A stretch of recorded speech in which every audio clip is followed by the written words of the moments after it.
Hello and welcome to eNews. I'm Shahan Ramkisoon. It's great to have you with us. Our top stories tonight. President Cyril Ramaphosa says the economy will bounce back from the recession with black people in leading positions.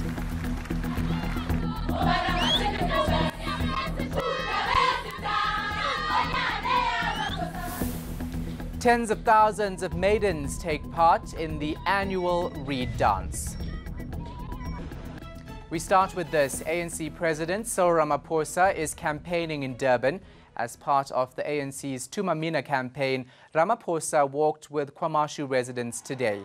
He also made his way to Umlazi before addressing community members at the Chatsworth Youth Centre. He's encouraging South Africans to stop being overly critical and look at the glass as half full. Ramaphosa says government's working hard to rescue the ailing economy. Right now, we've got a technical recession with our growth having dipped, with the hope that we are going to revamp our agricultural sector so that it performs better in the next quarter and give us the necessary boost that our economy needs. But in the process of all this, we also have to restructure our economy. We also have to restructure it and bring in black people into the economy as owners, as managers, as controllers of our economy.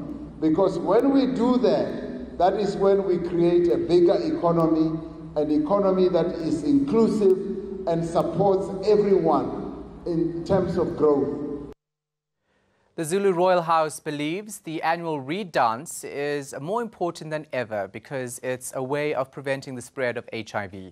Tens of thousands of maidens have been taking part in the celebration. They gathered in Nongoma to present their reeds to King Goodwill's Zwelithini. The event promotes respect for young women and preserves the custom of encouraging girls to stay virgins until marriage. Deep in the heart of Zululand, thousands of maidens made their way to the royal Enyokeni Palace in Nongoma. Each proudly carried the symbol of their purity, a reed taken from the riverbed. It connects them to ancestors long gone who took pride in the same rituals. Their pledge is to remain virgins until they enter into marriage. The Royal House believes this annual celebration has become increasingly important. This is a way of, by the king, to make these maidens stay pure, free from early pregnancy, free from diseases.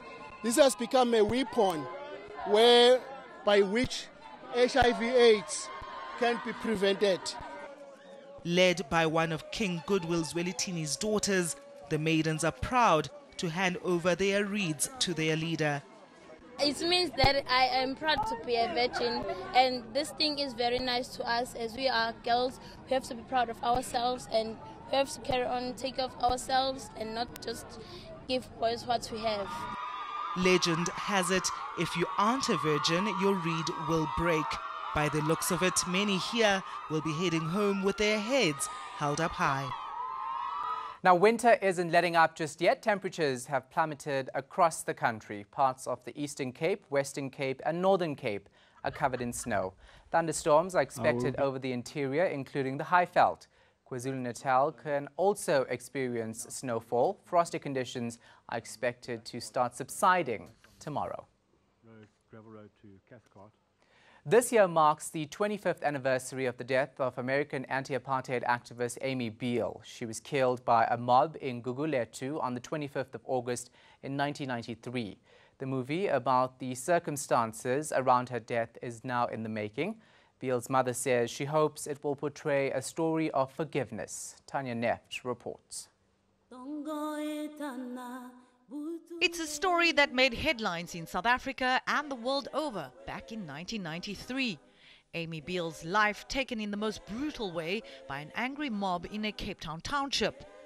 The irony of her death is that Beale was an activist lobbying for the very people who took her life. Her tragic yet inspirational story is now in the process of being translated onto the big screen. Kazan, let's come to you. You've been chosen to bring Amy Beale's story to life. You're the director and, of course, no stranger to directing lots of feature films and short films. What is it about Amy that you are excited to work on? The way I survived Saddam war 2 times, 2 wars with Saddam, me and my family and my people. So I know how it feels to be hated and oppressed, and it's so important that the stories get a chance to be told right now, but also the boys' story. That is really important to me and to Linda and everybody in the team. That is, we tell the story from both sides. I'm listening to you and I'm just in complete awe. How did you manage to turn that pain into forgiveness? Well, it's about finding out the truth, what happened. But we didn't dwell on the actual event. That day happened, but it's not the end. I think Amy would have been extremely disappointed in us had we laid in bed taking some Valium, like I've seen so many people do. I said, we want to understand why she loved this country as much as she did. What is it that you want people to take away from this story?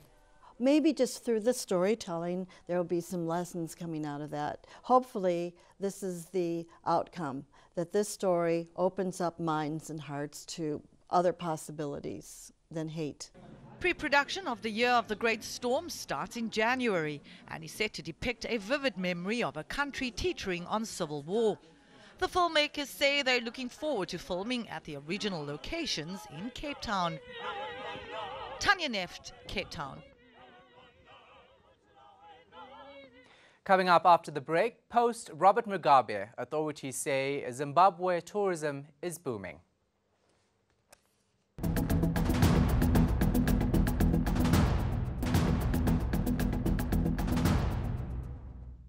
Welcome back. Residents of an old age home in Kokstad, KwaZulu-Natal have suffered neglect and starvation.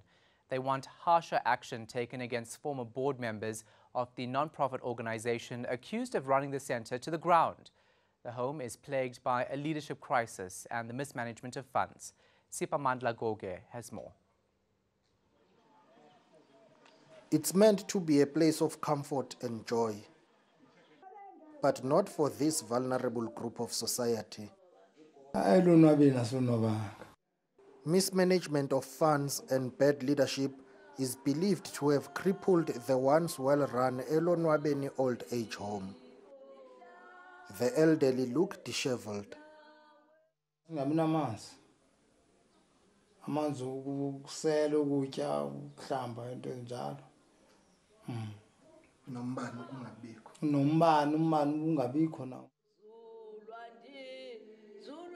Music keeps them going.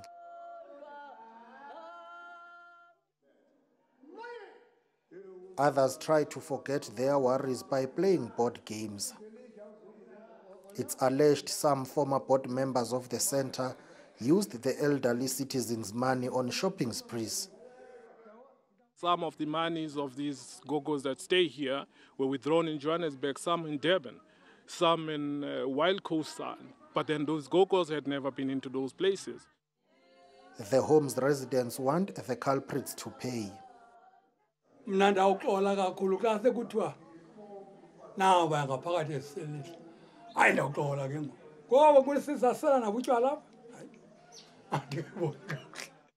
The crisis prompted speculation that the center will be shut and residents relocated.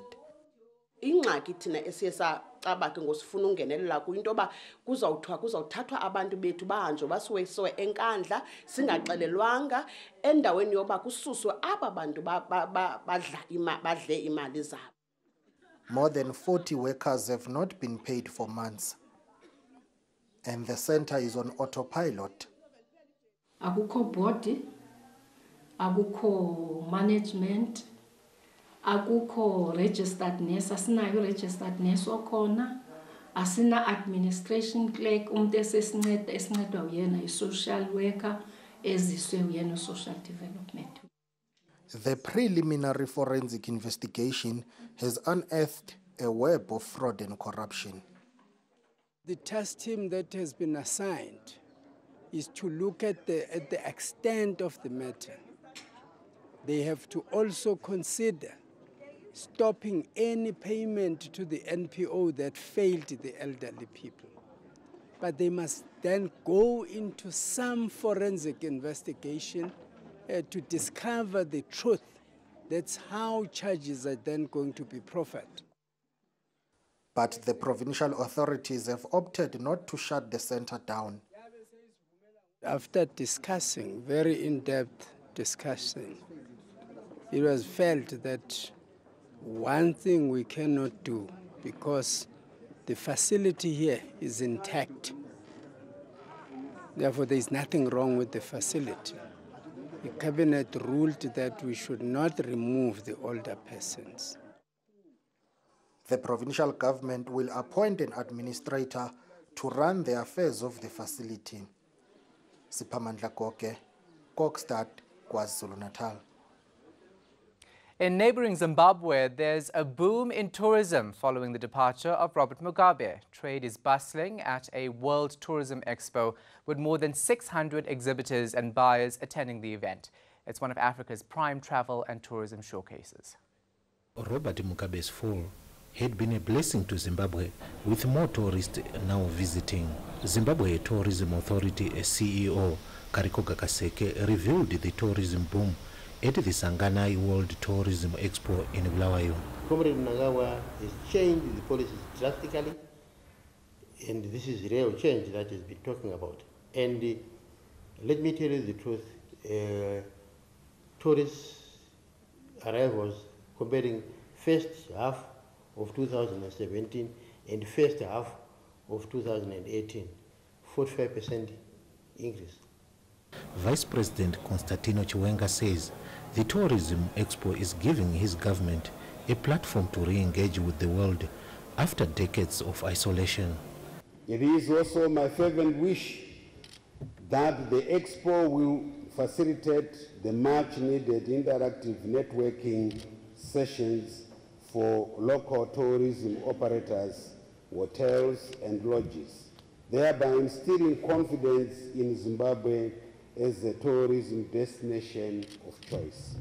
More than 600 exhibitors and buyers are taking part at the Sanganai World Tourism Expo, which has become one of Africa's prime travel and tourism showcases. We as the tourism board are obviously here to promote South Africa, so we're hoping that the delegation that we have brought will be able to do business and convince the Zimbabwean trade that they need to actually send tourists to South Africa so that we can actually meet our 5-in-5 strategy and meet the targets that we have as South Africa. Participants at the expo visited the Victoria Falls and Hwange National Park. This year's edition of the Travel and Tourism Expo began with the commemoration of Zimbabwe's nationalist Joshua Nkomo. Pindai Duwe, Bulawayo, Zimbabwe. That's all the sport we have for you this evening. After the break, your weather and then.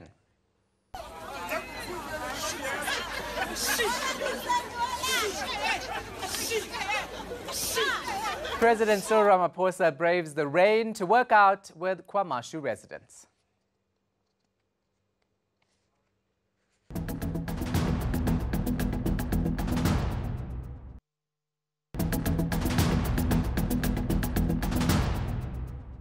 Welcome to the Weather Centre, where a wintry system brought in lots of rainfall and snowfall over the last couple of days. Although we're expecting a clearing trend on Sunday, a bit of cloud and rain still remains in the forecast over the far eastern parts through to Sunday morning. It'll be a cold night across South Africa's interior, with cooling reaching the eastern parts on Sunday. We're still expecting a bit of cloud and rain along parts of the Eastern Cape and KwaZulu-Natal coastline during the course of the day, but with fine and dry weather in the west. In fact, you'll see a mostly sunny Sunday for the Northern Cape, but with a cold start to the day. 2 and 19 for Uppington, -5 and 13 degrees for Sutherland, with a bit of high cloud in the west.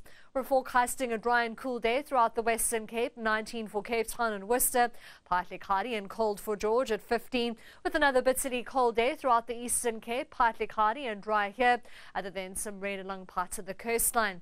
We're expecting a high of around 20 along the KZN coast, with a chance of rain during the course of the day, with the possibility of some morning snowfall, and that's mainly for the high-lying regions in the vicinity of Lesotho. It'll be a cold start to the day for the Mpumalanga Highveld, with a sunny afternoon and a cold Forecast at 16 for Enyokeni and Ermelo. Skukuza and Phalaborwa can expect morning thundershowers, but with things starting to clear out in the afternoon. Sunny and dry for Polokwane at 20 degrees. Fine but cool as we head towards northwest. The freezing start of the day for Klerksdorp and a high of 18. -2 overnight for Bloemfontein and Bethlehem, both warming up into the mid-teens with a sunny afternoon. Sastron only making it to 10 degrees. Cooling reaches Gauteng on Sunday, 18 for Johannesburg, with Vereeniging and Soweto topping 17 degrees. On Monday, we're forecasting dry weather across the country, with temperatures slowly recovering after the weekend, and things continue to warm as we head into Tuesday, with rain on Tuesday night for Cape Town. That's all from the Weather Centre for now. Have a great weekend. And finally, bad weather in Durban didn't prevent President Cyril Ramaphosa from exercising. He was joined by KwaMashu residents for a walk in the pouring rain this morning. Ramaphosa has encouraged a healthy lifestyle with his Tummy Must Fall campaign, walking with different communities across the country. He also did a few squats and push-ups with a trainer.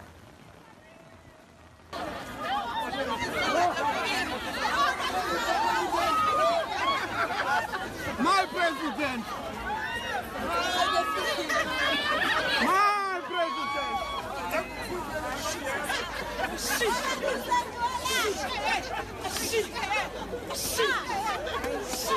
Kaba must fall.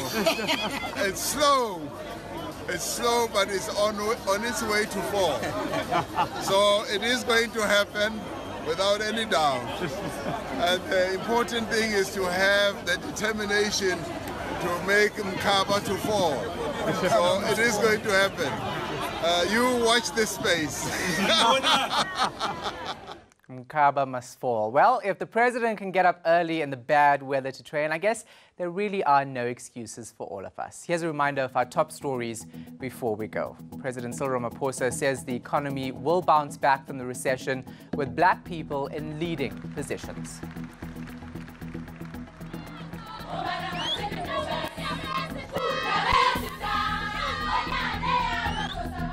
Tens of thousands of maidens take part in the annual Reed Dance.